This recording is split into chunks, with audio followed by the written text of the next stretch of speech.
What's up, YouTube? Cards with Michael here. Another Core 2021 box break. This time we have some sponsors. Let's go ahead and do this. Oh yeah, forgot. Slippies, of course. Slippies. Alright. Johnny Mythic makes a return. Q-Tip Man as well. Elias, Rise of Ghoul, and Scribs. Alright. Can't see Scribs. Alright, let's do this. Last box was so fun. We got a little Teferi, got a Grimtier. You know, we hit all the kind of the money mythics, so to speak, I would like to say. Let's see how we do on this box. Didn't get a box topper last box, so that was a bummer. That was a big bummer. We did get a Cultivate Borderless, but yeah. Would have liked a foil one. That would have been sweet. Alright, 36 packs. It's a marathon. Let's go ahead, do some shuffling. And not too much though, not too much. You know, it's so early days. Like, what are we gonna do? Like, how are we gonna really? No one really knows what is going on. I will say, last box had a lot of duplication. If you guys recall, there was 5 rares that duplicated. So there's that. And without further ado, Johnny Mythic, first 5 packs. 1, 2, 3, 4, 5. Let's do it. All right. New packs. It's like Christmas every time. All right, here we go. Whoa. Okay, let's just go through these comments a little bit slower. The reason why I'm saying this is because maybe you caught a little whiff of it, but I saw a little something in the back. All right, here we go. Temple of Triumph, and wow, first pack Johnny Mythic, Borderless Solemn Simulacrum. My bad. Oh man, look at that. That's a sweet one. That is a sweet one. Ooh, not even a mythic, but still. Max exciting. Look at that. All right. Pack number 2. For the Mythic. For Mr. Mythic himself. Mr. J Money. Mr. Johnny. All right. Here we go. Got our uncommons, of course. And a Jorel. Monwali Recluse. Gosh, each of these is like, I don't know. It's not easy to pronounce. Oh, cool. Little construct token. That is pretty cool. I already forgot that there was a rare in that pack as well with the Borderless Solemn. It's a nice little treat. I'll say that for sure.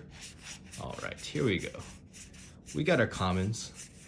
Most of these we've seen before. Got a little Sanctum of Tranquil Light. Nice little Shrine. Twin Blade Assassins. Okay, all right. And Curion Dryad. And a Chandra's Incinerator. All right. That's pretty cool. This thing is, 6 mana, 6/6 elemental, trample, and costs X less to cast. X being the non-combat damage dealt to your opponent's turn. So it could be, as cheap as 1 mana. So I think it's playable. It's not unplayable for sure. There are cheaper ways to do non-combat damage. Like this little stuff from Core 2020. So. I could see it seeing play. Frantic Inventory, I think this card would be great. Draw a card, then draw cards equal to the number of cards named Frantic Inventory in your graveyard. At instant speed, it is very, very solid. It's very solid. Especially if you have a mill deck. 2 mana, draw 2 instantly is great. Then the next one is draw 3. The next one is draw 4 at the very end. Alright, Volcanic Geyser. And Necromentia. Dementia plus Necrosis. Alright, little Goblin Wizard token. He's back. And that is 4 packs. 4 packs for Johnny Mythic. Alright, one more. Here we go. Feet of Resistance. One of my favorite cards from the Khans block in terms of combat tricks. Just because it's not only a combat trick, but it also gives your dude +1/+1 forever. Alright, Sanctum of Calm Waters. Teferi's Tutelage. Liliana's Devotee. And Appear into the Abyss. Alright. I've been told by multiple people, this plus the Underworld Dreams is an insta-kill, one-shot kill. That is okay, but both those cards are a little weak, I think.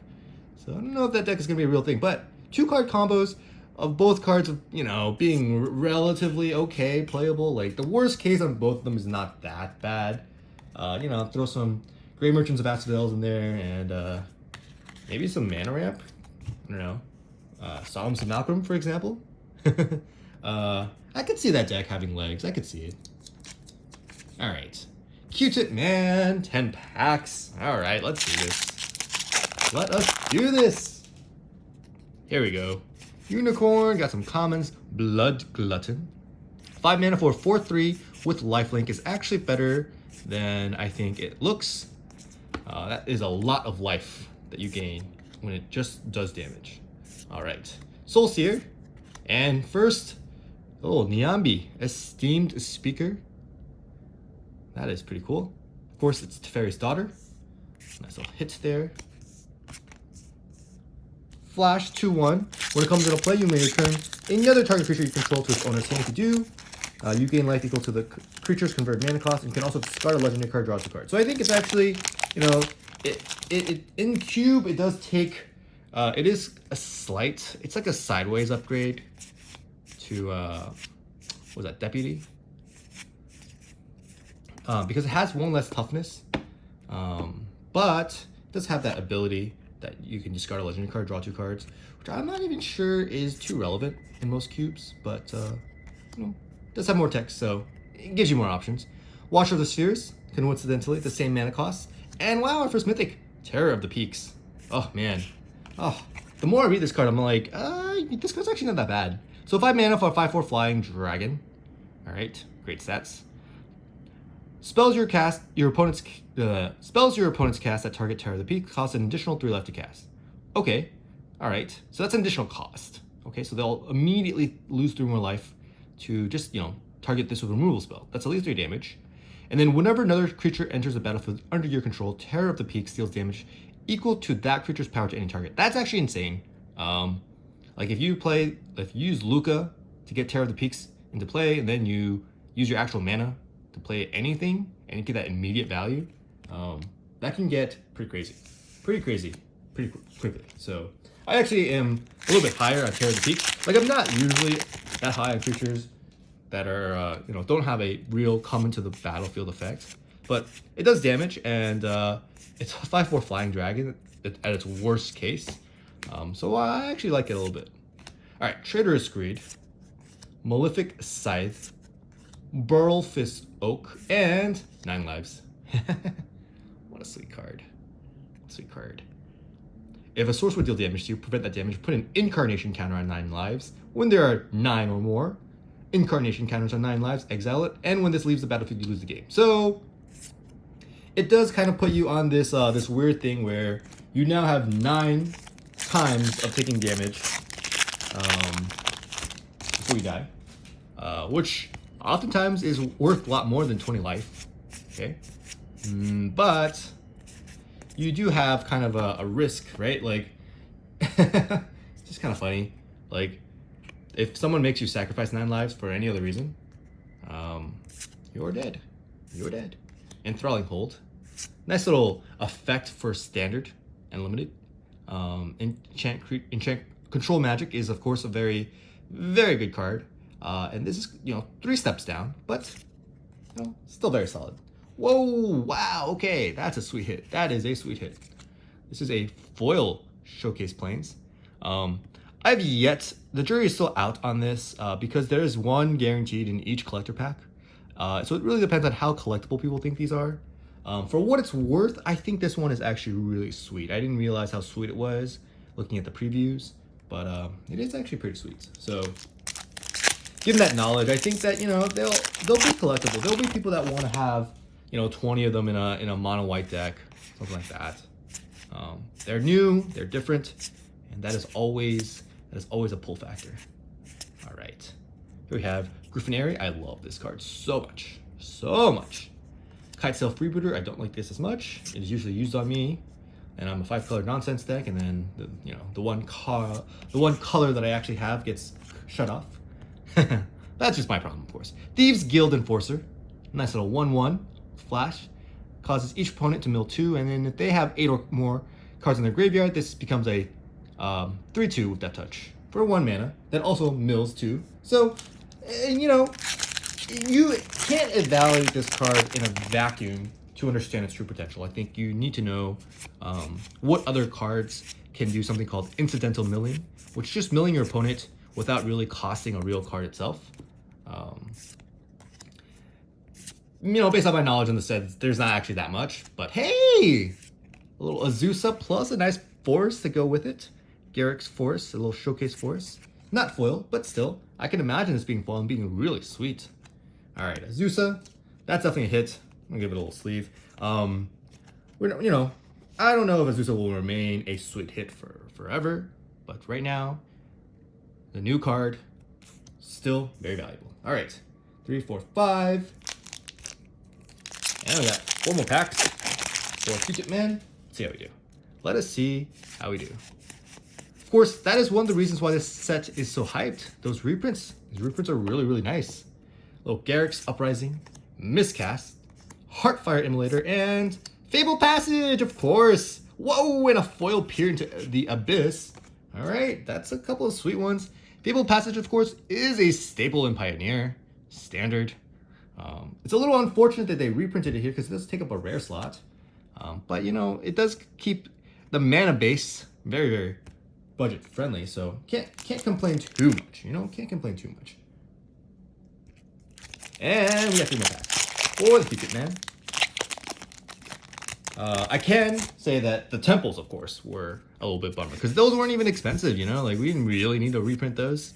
Warded Battlements, I love this card. It's a defender, attacking creatures you control get +1/+0. Such a fun card. Such a fun card. Frost Breath, Vryn Wingmere, Waker of Waves, think really highly of that card, and Bolt Hound, I actually think really highly of this card as well. And a Transmogrify. Alright. Wait, no. Transmogrify. Okay. Alright. Very medium card for sure. Alright. 2 more packs. Goblin Wizardry. Oh, I love this card. I just realized it's an instant, so it's a little bit better than I thought. You do it at end of, you can have a kind of a instant based deck, and then you do it at the end of their turn. Then on your turn, you Frost Breath their 2 creatures. They take 4. Play an opt. They're taking 6. Actually pretty good. Demonic Embrace. All right.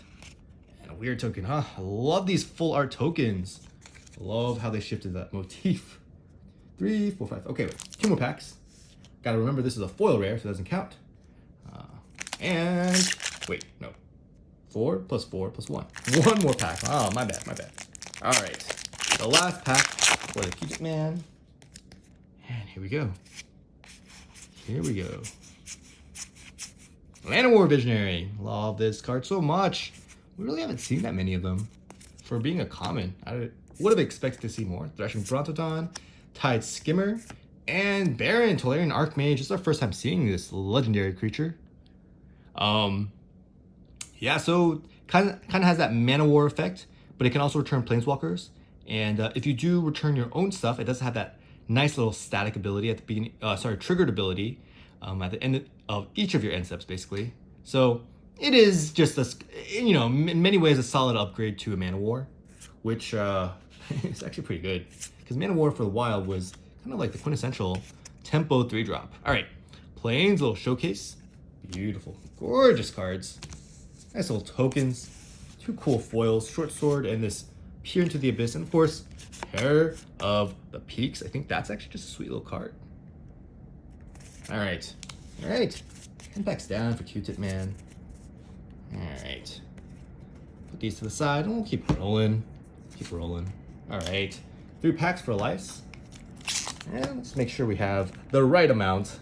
Not doing any editing on this video, so I really need to make sure I get it right. And yes, we do. Everything looks great.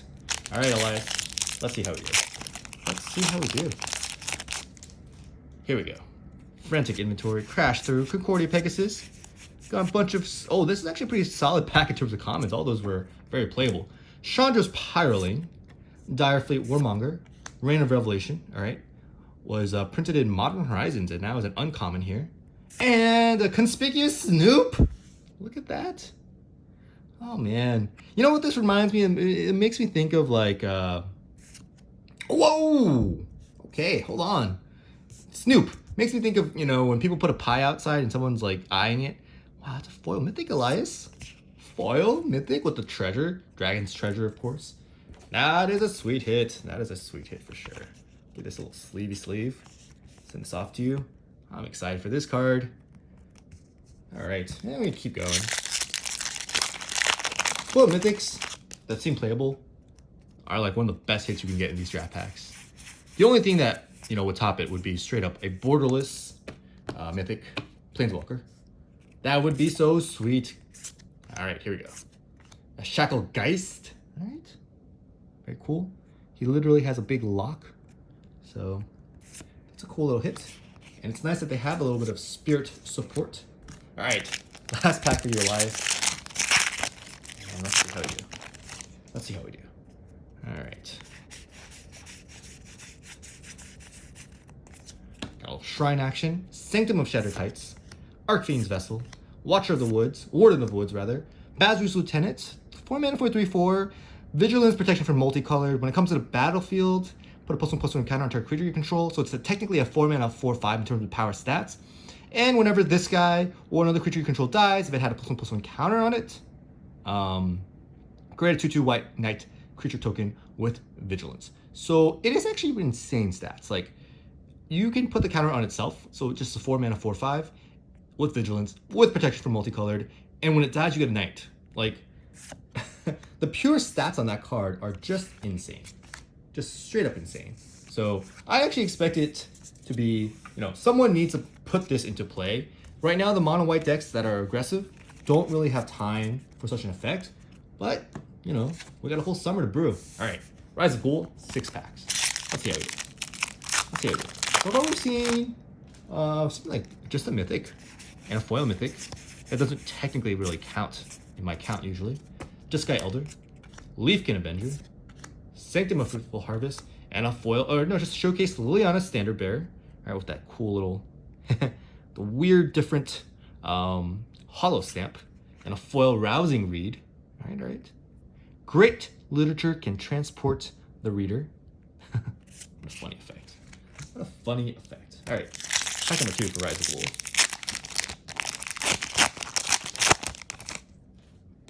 See how we do. Let us see how we do. All right, Furor of the Bitten. Just a 1 mana enchantment aura. Enchanted creature gets +1/+2 and attacks each turn available. It is very aggressive to play that card. But it's not always wrong. Sometimes you want to push in some damage, and that's what that card does. Ruined Halo. This card is actually, you know, I can see it seeing play in Standard for sure. If there ever is a control deck that doesn't have that many win conditions, Ruined Halo really puts them in a bind. But of course, if it is a control deck, it probably runs Teferi, so, you know. Teferi doesn't really care about things like Ruined Halo. Just bounces it. All right, here we go. Hellkite Punisher, Twin Blade Assassins, Curion Dryad, Spark Hunter Massacre. That is a cool card. It's, you know, it's kind of shows you thematically where we're going with the set. That there's a creature with protection from planeswalkers, and a cool little mountain, gorgeous mountain. Of course, the Massacre is a good cube card. One of my favorite archetypes in cubes of any types that have planeswalkers is just to draft all the planeswalkers and then roll with it. And I know, I'd take that Spark Hunter Massacre just to make sure no one else did. All right. Havoc Jester, Sanctum of All. Yes. This is what I want. This is the nonsense that I want. At the beginning of your upkeep, you may search your library and or graveyard for a shrine card and put it into the battlefield. If you search your library this way, shuffle it. Oh, you just straight up put it into the battlefield. It's great. I love it. Love the shrine so much. Oh, cat token. All right. We'll keep going. 2 more packs for Rise of Ghoul. We didn't even get a mythic yet. That is pretty crazy. I'd expect a mythic by now. All right, Sanctum of Stonefangs, Tempered Veteran, Thrashing Brontodon, See the Truth, okay, all right, and a foil Volcanic Geyser. All right. Last pack for the Rise of Ghoul. See how we do. Let's see how we do. Canopy, Stalker, 4/2. Must be blocked if able, and when it dies, you gain 1 life for each creature that died this turn. It's really hard to value this card. I just think it's very okay. 4 mana for 4/2 is never great. The life gain is like okay. It having to be blocked, your opponent is probably happy to block it. So none of those things really stand out to me. Obsessive Stitcher, for 3 mana for a looter, draw a card, discard a card is okay. And then having this ability where you can sacrifice it to return target creature card from your graveyard to the battlefield.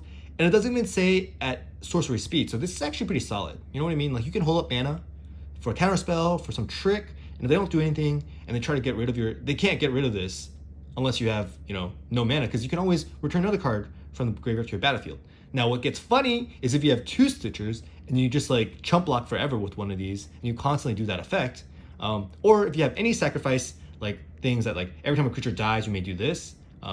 Stitcher is one of those cards that kind of is funny. Costs a lot of mana, of course, to keep looping them, but it is something that's always possible. Carrion Grub, Feline Sovereign.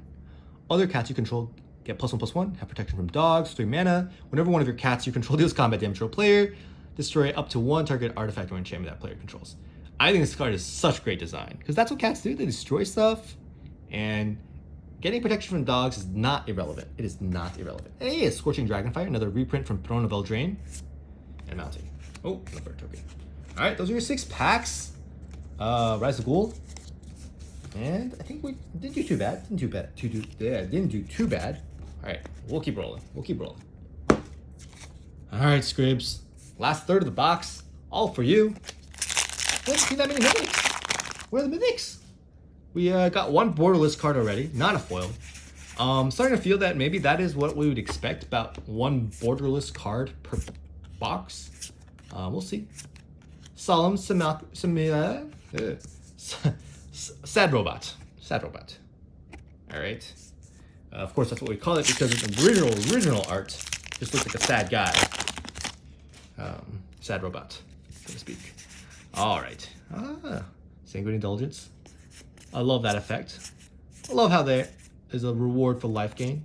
All right. Pestilent Haze. Nice little card. Havoc Jester. It's a little annoying that this is 5 mana for the red-black sacrifice deck. Just to say, like when you sacrifice, for example, Fabled Passage, it does trigger Havoc Jester. But the red-black version of this is already a 3 mana one from Guilds. So, from Ravnica. Yeah, Guilds. And it's kind of weird that this costs 5. So, Shipwreck Dowser. My favorite. My literal favorite. This is just such a good card. Like, we don't get this type of effect much anymore in Standard. So, Radha, Heart of Keld. Alright. Long as it's your turn, it gets first strike. You may look at the top card of your library anytime. You may play lands from the top of your library. So, it's cool to play this on turn 4 and hope the top of your library is a land. And Raha gets +X till end of turn, where X is the number of lands you control. So it's a 3 mana 3 first strike when you're attacking, with the potential of the Courser of Krufix effect, so to speak. Playing lands on top of your deck, which effectively is drawing cards. So very powerful card. And red-green is one of the colors that struggles.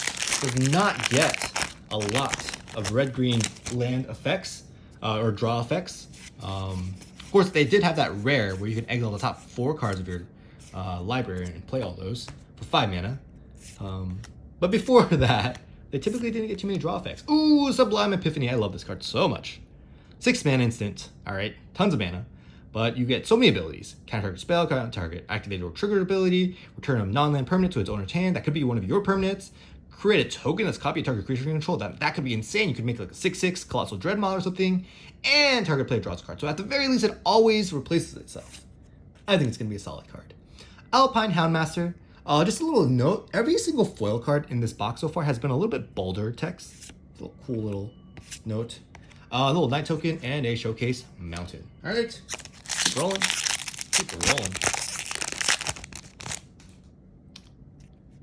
Oh my gosh. Okay. Here we go. Got our commons, of course. Lady Amir. Vern Windmere. Riddle Form. Whoa! Oh, whoa. Showcase Chandra. That is gorgeous. Oh. Look at that. It's like this cool mana text that is basically the I don't know if you guys have seen the spell kits, the Chandra spell kits. We'll be doing a video on that. Let's say tomorrow. But it's just a cool effect. Oh man. That is a spicy hit. Spicy little mythic hit. Love it. Love it so much. Alright, let's keep rolling. Okay. Wow, that is what I want to see. That is what I want to see. Cultivate. Favorite, Slight Promise, Soul Seer, and a Necro. Another one of these, another duplicate. All right, Necromentia. All right. I won't talk too much about that card. It's like, it'll have its purposes. I think making a 2/2 zombie is better than having your opponent draw a card, for example. But the card just, it's a very specific card that we don't really need to touch on. A little Temple of Malady, all right? Nothing too exciting there. It is a bummer that the temples are reprinted. I know I've said it before, but every time I see them again, I'm like, oh man, like could we get a rare cycle that's a little bit more exciting than the temples? Like that is like the literal difference between a set being, oh yeah, it's a cool set, to wow, that's an insane set. Ooh, another Basri, Ket emblem, and a Fiery Emancipation. Nice little mythic hit. Goes pretty well with Chandra, of course. They're all in the same deck. Fire Emancipation, if a source you control would deal damage to a permanent or a player, it deals triple that damage instead. Honestly, like, it costs 6 mana, right? 3 red. I think if it cost 3 red, this card would be insane. At 6 mana, it's a little bit too expensive. Like, most decks are not gonna, like, be able to be okay with playing a 6 mana enchantment and not start winning the game immediately. Kervik, the Spiteful, all right? It's a nice little hate bear effect almost. This type of effect can kill a lot of creatures, so it's good to have in standard. Good to have as an option. I'll showcase Island, of course. All right, 4 more packs left.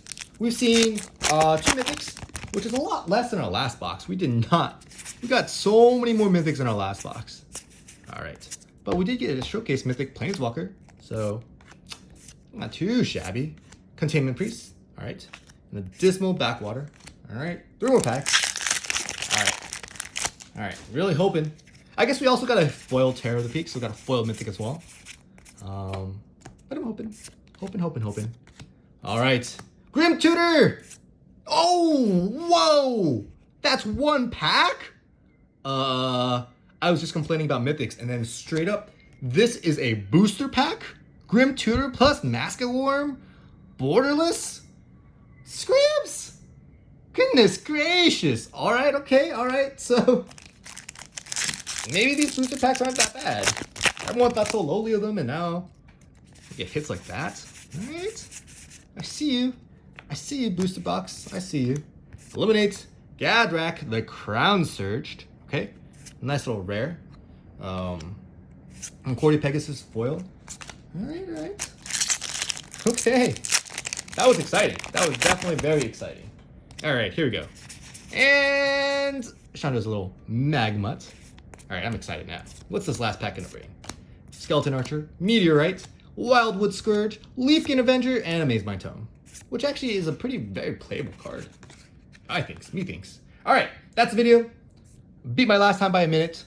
I'll just, a little teaser. We'll be doing Jumpstart again. Got some more Jumpstart packs. And until the next time, thank you all.